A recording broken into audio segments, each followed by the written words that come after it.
బ్రతుకు బూడిదైపోయిందా? చెత్త అయిపోయిందా? జీవితంలో ఏమి మిగలలేదా?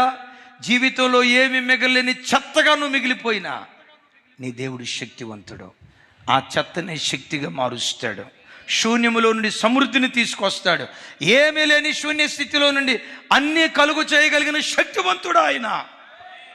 అయితే ఒకటి, అంజూరపు చెట్టు చిగురించిందంటే దీని అర్థం ఏంటి? అంజూరపు చెట్టు ఇజ్రాయేలు జాతి. అంజూరపు చెట్టు చిగురించిందంటే దాని అర్థం ఏంటో తెలుసా? మన ఆరాధ్య దైవం ప్రభు అయిన యేసుక్రీస్తు వారు పెండ్లి కుమార్తె కొరకు త్వరలో మధ్యాకాశానికి రాబోతూ ఉన్నాడు. యేసుక్రీస్తుని అడిగారు, అయ్యా నీ రాకడకు సూచన ఏంటి? నా రాకడకు సూచన ఒకటే, బండ గుర్తుంచుకోండి, అంజూరపు చెట్టు చిగురించటం ప్రారంభిస్తుంది. ఎవరయ్యా అంజూరపు చెట్టు? ఇజ్రాయేలు జాతి.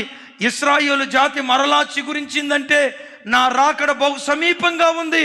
గుర్తుంచుకోండి, ఇజ్రాయేల్ దేశం ఎంత గొప్పగా దీవించబడింది.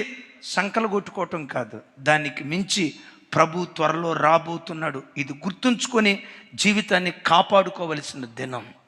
ఒకవేళ ఈ మధ్యాహ్నమే ప్రభు వస్తే, ఒకవేళ ఈ గడిలోనే ప్రభు వస్తే, ఎత్తబడే గుంపులో నేనుంటా, ఆ ధైర్యం ఉందా? ఎత్తబడే గుంపులో నా పిల్లలు ఉంటారు, ఆ ధైర్యం ఉందా? ఎత్తబడే గుంపులో నేను నా కుటుంబం ఉంటుంది. ఎంతమంది ధైర్యంగా ఈ మాట చెప్పగలరు? ఒకవేళ ఈ గడియలో ప్రభు వస్తే